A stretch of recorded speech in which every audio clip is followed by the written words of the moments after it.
बिस्मिल्लाहिर्रहमानिर्रहीम, अस्सलाम वालेकुम, welcome to quick review. Quick review में बात करने लगे हैं जी बांग्लादेश क्राइसिस को लेके, और बात करेंगे बांग्लादेश क्राइसिस की के from student protest to Hasina's resignation के जो सिलसिला स्टूडेंट्स की जो प्रोटेस्ट है वहां से स्टार्ट हुआ, कोटा प्रोटेस्ट, जिसके ऊपर ऑलरेडी एक वीडियो मैंने बनाई थी, और वहां से लेके अभी तक जो है वो ये किस तरह से सिलसिला यहाँ तक पहुंचा है, तो इसे जानने की कोशिश करते हैं और देखते हैं कि वहाँ के क्या हालात है। आपने देखा काफ़ी ज़्यादा वायरल पिक्चर्स हैं जिसमें वो देख रहे हैं आपके भाई वो हसीनाबाद जो प्राइम मिनिस्टर का हाउस है वहाँ पे भी घुसे हुए हैं, वहाँ पे जो है वो अयाशी कर रहे हैं स्टूडेंट्स जी, वहाँ पे खा पी रहे हैं। तो दिखा रहे हैं कि भाई जो पावर कॉरिडोर्स थे कि जो किसी टाइम पे जो है सिर्फ दूर से देखे जा सकते थे, वहाँ पे अंदर जाके उनके बेडरूम्स के अंदर जाके वहाँ पे स्टूडेंट्स जो है वो बैठे हुए हैं, और वहाँ पे जो है वो दिखा रहे हैं कि भाई पावर जो है वो शिफ्ट होती रहती है, और एक्चुअल जो पावर है वो किसके पास है, वो अवाम के पास है। अगर आप डेमोक्रेसी के बिलीवर हैं तो अल्टीमेटली अवाम के पास है, तो अवाम ने ये सब करके दिखा दिया, खास करके स्टूडेंट्स ने। और एक जो है वो बहुत जबरदस्त किस्म का आप देख रहे हैं टाइटल दिया जा रहा है,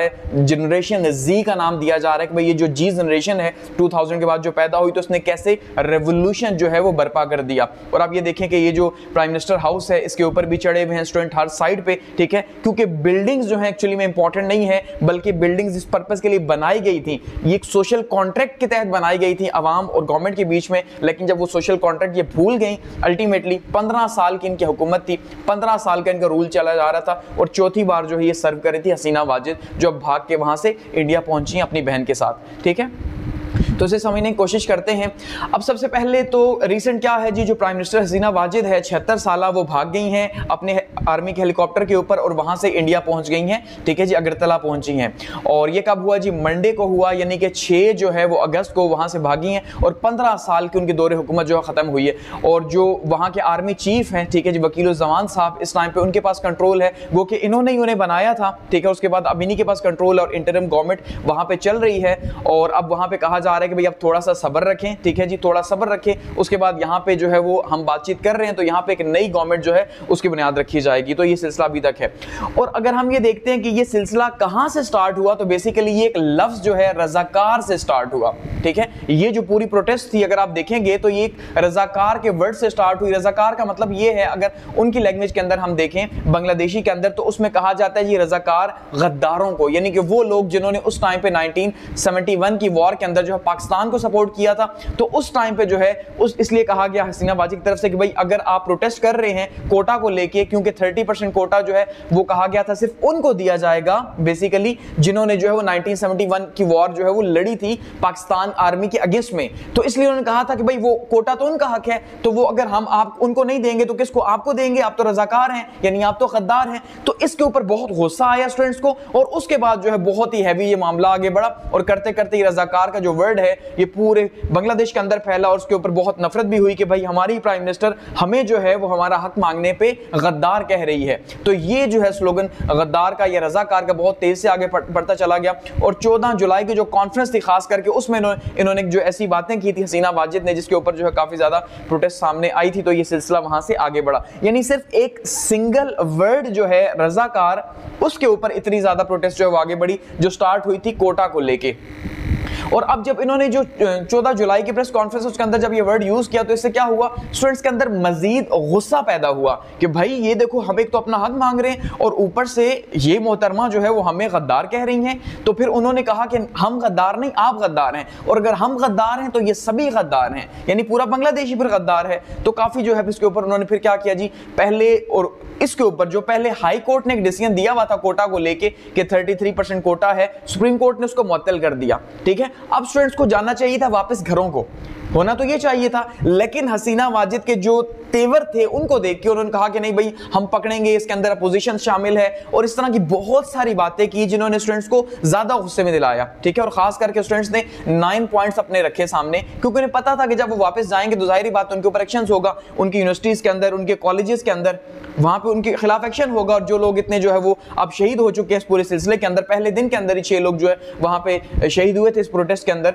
तो वो सिलसिला फिर 400 लोगों तक पहुंच चुका था कि 400 लोग इसकी जद में आ चुके थे। तो अब क्वेश्चन ये था कि अब वैसे तो नहीं जा सकते, इसलिए उन्होंने कहा कि भाई हसीना वाजिद अनकंडीशनल अपॉलॉजी करें, इन्होंने जो गद्दार कहा, और साथ में 9 डिमांड्स रखी थी कि भाई ये 9 डिमांड्स आप मानेंगे तो जो है वो सिलसिला बनेगा। लेकिन हम ये देखते हैं कि जो हसीना वाजिद हैं उन्होंने काफी जो है वो चीजें बदल दी और वो काफी गुस्से में नजर आई। उन्होंने कहा नहीं भाई अपोजिशन ने करवाया, हम उनके खिलाफ एक्शन लेंगे। तो यहाँ पे प्रेसिडेंट्स ने कहा नहीं भाई अब हमें हसीना वाजिद का जो है वो रेजिग्नेशन चाहिए, ठीक है। इन्हें अपनी प्राइम मिनिस्टर का रेजिग्नेशन मांगा और वो प्रोटेस्ट जो कि सुप्रीम कोर्ट ने जो लीगल टर्म थी कॉन्स्टिट्यूशन की वो खत्म कर दी, लेकिन फिर भी वो चलती रही, ठीक है। और उसके बाद जो अगर हम खुद हसीना वाजिद की बात करें तो वो खुद भी यूनिवर्सिटी पॉलिटिक्स से आगे आई हैं और 1975 का जो कॉप हुआ था, आपको पता है 1971 में बांग्लादेश जुदा हुआ, शेख मुजीबुर रहमान साहब जो है उन्होंने जुदा किया था 6 पॉइंट्स के ऊपर, तो ये उन्हीं की बेटी थी और उसके बाद वहां पे मिलिट्री कॉप हुआ, उनके सारे खानदान को कत्ल कर दिया गया। तो ये 2 बहनें बची थी, उसके बाद जो है ये बाहर भाग गई, फिर वापस आई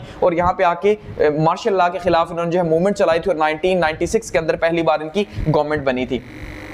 तो बेसिकली अगर हम बात कर रहे हैं कि इन 9 पॉइंट्स की, तो अब इसमें स्टूडेंट्स ने जब ये कहा गया तो इन्होंने जो 9 पॉइंट्स थी अगर उनको देखते हैं तो उसमें क्या 9 पॉइंट्स थे जी। उसमें सबसे पहला पॉइंट था कि हसीना वाजिद जो हैं, जो उनकी पीएम हैं, वो क्या करें, वो अनकंडीशनल अपॉलॉजी करें, माफी मांगे ये लफ्ज बोलने पे, और साथ में जो बड़े पैमाने के ऊपर उन्होंने किलिंग्स की हैं इसके ऊपर भी माफी मांगे। यहाँ इस पिक्चर के अंदर आप देखिए हसीना वाजिद की पिक्चर साथ क्या हुआ। इसी तरह से शेख मुजीब की जो पिक्चर थी उसके साथ उन्होंने क्या किया, जो उनके फाउंडिंग फादर थे, फादर ऑफ द नेशन इन्हें कहा जाता है शेख मुजीब को, तो उनकी पिक्चर के ऊपर आपने देखा एक बच्चा जो छोटा सा पेशाब भी करता दिखाया गया, सोशल मीडिया के ऊपर वायरल क्लिप है। तो खुद ही उन्होंने अपनी रिस्पेक्ट जो है वो बर्बाद की। और इसमें सबसे इंपॉर्टेंट यही था कि भाई हसीना वाजिद जो है वो क्या करें जी, रिजाइन करें। साथ में उनके कौन रिजाइन करें जी, होम मिनिस्टर रिजाइन करें, transport and bridges minister resign करें, एजुकेशन मिनिस्टर रिजाइन करें और लॉ मिनिस्टर जो है ये रिजाइन करें। ये भी उनके साथ जो है वो एक तो वो माफी मांगे, दूसरा ये सारे के सारे रिजाइन करें। दूसरी पॉइंट उनका ये था कि जितने भी पुलिस ऑफिसर जो है जिन्होंने वहां पे स्टूडेंट्स को कत्ल किया, उनके ऊपर सीधी गोलियां चलाई हैं, उनको भी जो है वो पकड़ा जाए। तीसरा इनका ये था कि भाई वाइस चांसलर जो है ढाका यूनिवर्सिटी के, ठीक है, और जो राजशाही यूनिवर्सिटी है इनको उतारा जाए, क्योंकि अब जाहिर बात है इन्होंने पीछे जाके एक्शंस लेने थे और उन्होंने उस टाइम पे भी हुकूमत को सपोर्ट किया था। नेक्स्ट था जी पुलिस और जो बीसीएल मेंबर्स हैं, जो कि जो हुकूमत के अंदर हसीना वाजिद बैठी हुई है, उनकी जो पार्टी है, उनकी जो गैंग था, क्योंकि उन्होंने उन्हें उतार दिया था, अपने गैंग को मुकाबले के लिए उतार दिया था कि भाई स्टूडेंट्स वर्सेस स्टूडेंट्स, और साथ में पुलिस की भी हेल्प हासिल थी हसीना वाजिद के स्टूडेंट्स के गैंग को। तो आपने देखा वहां गले काटे गए, छतों पे चढ़ के उन्हें मारा गया, हॉस्टलों के अंदर बच्चों को मारा गया, और इतनी शदीद किस्म की वीडियोस जो आपने देखी होंगी इंटरनेट के ऊपर वायरल होती पिछले 2-3 हफ्तों के अंदर, कि वो शदीद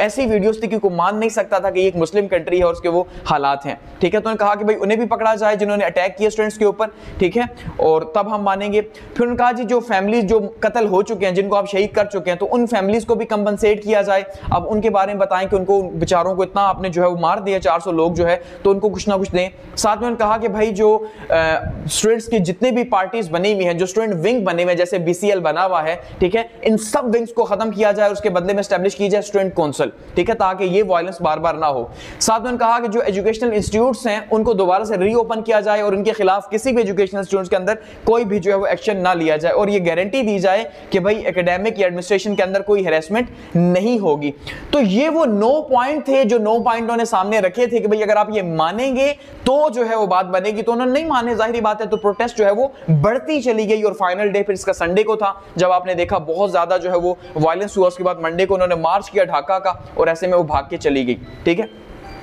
अब हम देखते हैं जी 15 साल जो हसीना वाजिद के रहे हैं, थोड़ा सा उनको समअप करते हैं और देखते हैं कि उनके 15 साल कैसे रहे हैं। शेख हसीना 15 इयर्स रूल के 15 साल इनका रूल कैसा रहा। कहा जाता है इन्होंने ऑटोक्रेटिक रूल किया, ठीक है जी, यानी ये थी तो डेमोक्रेटिक लेकिन ये किसी की नहीं सुनती थी, बल्कि इन्होंने ऑटोक्रेटिक रूल किया, ठीक है, और एक माइनॉरिटी का रूल था। कहा जाता था उसे डेमोक्रेसी है लेकिन वो माइनॉरिटी का रूल था। तो सबसे पहले शेख हसीना वाजिद को अगर हम देखते हैं तो पहली बार ये प्राइम मिनिस्टर बनी जी 1996 के अंदर, 1996 में पहली बार प्राइम मिनिस्टर बनी है, ठीक है। और उसके बाद सेकंड टाइम ये बनी है जी 2009 के अंदर, यानी 2008 के अंदर बनी, दिसंबर की 29 को इलेक्शन का रिजल्ट जब आया, तो 2009 से लेके 2025 जुलाई तक जो है ये प्राइम मिनिस्टर रही हैं, मुसलसल 15 साल। और इन 15 सालों के दौरान उन्होंने जो है वो, इसमें कोई शक नहीं कि ये कहा जाता है कि भाई बांग्लादेश ने बहुत ज्यादा ग्रोथ भी की, ऑटोक्रेटिक ग्रोथ भी की, लेकिन एक्चुअली में डेमोक्रेटिक नॉर्म्स नहीं थे। इसके अलावा अगर हम ये देखते हैं तो इसके ऊपर इनके इनके ऊपर जो इल्जाम लगता है, इन्हें कहा जाता है कि भाई इन्होंने क्या किया जी, शदीद किस्म का क्रैक डाउन किया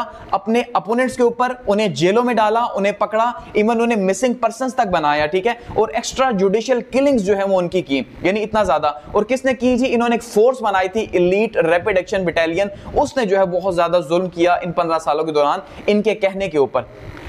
इसके अलावा अगर हम देखते हैं जी, तो 2008 में जो इनका जो दोबारा से 15 साल इक़्तिदार स्टार्ट हुआ, वो कहां से हुआ जी, 29 दिसंबर 2008 को जो है वो इनका सिलसिला स्टार्ट हुआ, जब इन्होंने जो है वो इलेक्शंस जीते सेकंड टाइम के लिए, और उसके बाद मुसलसल जो है फिर ये जीतती गई और हुकूमत के अंदर ही रही।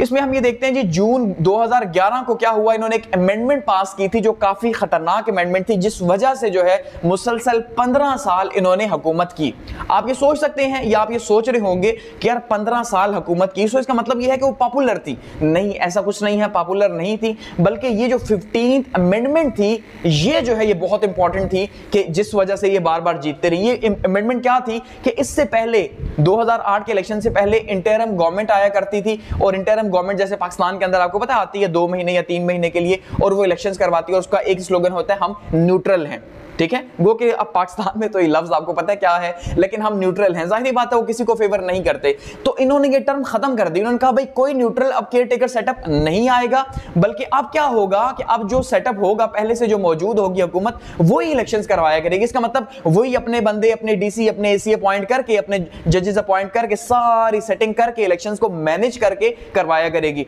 तो इसीलिए 2008 के बाद से मुसलसल 2000 जो है वो 24 तक आप ये कह लेंगे बैठी रही है। क्यों? क्योंकि ये सिस्टम को मैनेज करके हर बार इलेक्शंस जीतती रही हैं, ठीक है। उसके बाद हम ये देखते हैं जी, फरवरी 2013 में मैस प्रोटेस्ट एक हुआ, ठीक है जी, और शाहबाग ढाका के अंदर ये हुआ, जिसके अंदर डेथ पेनल्टी कहा गया कि भाई जिन्होंने 1971 में जो है वो गद्दारी की, उनको डेथ पेनल्टी दी जाए, जिसमें खास करके जमात इस्लामी जो है उसको टारगेट किया गया, और बहुत शदीद किस्म का टारगेट किया गया कि वहां पे चुन चुन के वो लोग जिन्होंने उस टाइम पे पाकिस्तान को सपोर्ट किया था, जाहिर बात है उनकी टर्म्स के अंदर वो गद्दार थे, तो उनको चुन चुन के फांसियां दी गई, और बहुत सारे लोग भागे भी वहां से, ठीक है। फिर जनवरी 5, 2014 को इन्होंने क्या किया जी, दूसरे इलेक्शन हुए और शदीद किस्म की धांधली की सेकंड टेन्योर के अंदर, और वहां से फिर जीत गई दोबारा से जी, ठीक है। और वही जो ओल्ड पॉलिसीज थी, अपोजिशन को पकड़ना, जेलों में डालना, करप्शन के चार्जेस लगाना, वो सब सिलसिला जारी रहा। उसके बाद 2018 के इलेक्शंस में फिर से ये जीत गई, ठीक है, ये अवामी लीग फिर से जीती, और जो है वो इन्होंने कहा कि हमने 96% वोट लिए हैं, ठीक है। क्यों 96% वोट लिए हैं? जाहिर बात है फिर से रिगिंग हुई और सारा सिलसिला हुआ, और 2014 के इलेक्शन में तो अपोजिशन थी नहीं, उसने बाइकआउट किया हुआ था, जैसे अभी 2024 के इलेक्शन में बाइकआउट किया था, ठीक है, लेकिन 2018 के अंदर वो शामिल थे, और फिर भी जो है बहुत बड़ी धांधली हुई। फिर 2024 के अंदर हम ये देखते हैं कि हसीना वाजेद जो है चौथी दफा जो दोबारा से इलेक्ट हो गई, और अपोजिशन थी ही नहीं, और मैंने बनाई थी एक वीडियो इलेक्शन के ऊपर कि किस अंदाज के अंदर इलेक्शन जो है करवाए गए थे।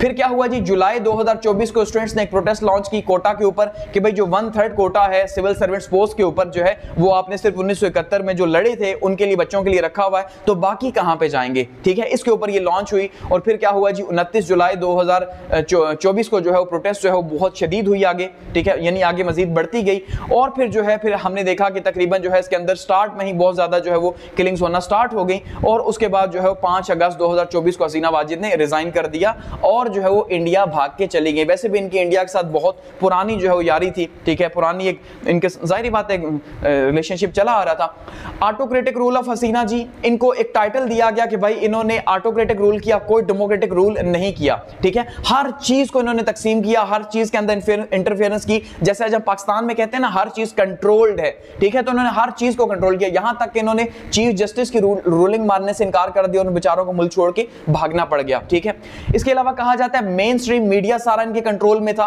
और मेन स्ट्रीम मीडिया को जो लोग कंट्रोल करते थे, बड़े बड़े बिजनेसमैन, वो सारे जो है वो अवामी लीग को सपोर्ट करते थे। जाहिर बात है सपोर्ट नहीं करेंगे तो मुल्क से भागना पड़ जाएगा, अपने एसेट्स वहां पे छोड़ के, तो इसलिए जो है ये सारे के सारे बड़े बड़े बिजनेसमैन जो है वो उनको सपोर्ट करते थे। तो वो ये क्या करती थी, मीडिया को अपना नैरेटिव क्राफ्ट करने के लिए और मेंटेन करने के लिए जो है वो रन करती थी। तो सोशल मीडिया ने ही सब कुछ किया, और ये प्रोटेस्ट भी सोशल मीडिया के एक मैसेजेस से स्टार्ट हुई, बाकी कुछ भी नहीं था।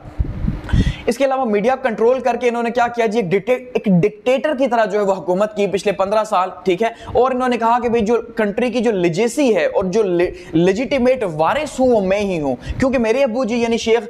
जो है मुजीबुर रहमान ने ये मुल्क आजाद करवाया, तो इसका मतलब यह है कि मैं उनकी बेटी हूं और मैं ही वारिस हूं, लेजिटिमेट वारिस हूं, ठीक है। असल में हुक्मरान मैं ही हूं। और ये समझ बैठी हूं, इसलिए इन्होंने जो टारगेट किया खास करके बांग्लादेश की जो नेशनलिस्ट पार्टी थी जमात इस्लामी, जिसको चुन चुन के फांसियां भी दी, और अभी भी उन्हीं के ऊपर इल्जाम लगा कि सारी प्रोटेस्ट जो है पीछे से लीड वो करते रहे, तो जमात इस्लामी जो है उसको एक्सट्रीमिस्ट पार्टी का जो है वो खिताब दिया और उनके खिलाफ जो है सारे के सारे एक्शंस लिए। और साथ में जो इनकी अपोनेंट पार्टी के थे बेगम खालदा जिया जो हैं, उनको भी इन्होंने 2018 से जो है वो अरेस्ट किया हुआ है कि भाई वो एक तरह से अरेस्ट है करप्शन चार्जेस के अंदर, ठीक है। हालांकि ज्यादा करप्शन के चार्जेस इनके ऊपर लगते हैं। तो ये सारा सिलसिला रहा जी हसीना वाजिद साहिबा का, और किस तरह से उन्होंने 15 साल जो है वो जुल्म करके हुकूमत की, हर चीज को कंट्रोल करके जो है वो हुकूमत करने की कोशिश की। लेकिन 15 साल के बाद जनरेशन जी जो है, यानी कल के जो बच्चे जिन्हें कहा जाता है, जो 2000 बाद पैदा हुए थे, ठीक है, तो कल के बच्चों ने जो है वो हसीना वाजिद को भागने मजबूर कर दिया कि वो बेचारी भाग गई। अब व्हाट नेक्स्ट? तो नेक्स्ट ये है कि जी जो बांग्लादेश के आर्मी चीफ है उनके पास कंट्रोल है, मार्शल लॉ लगा हुआ है वहां पे,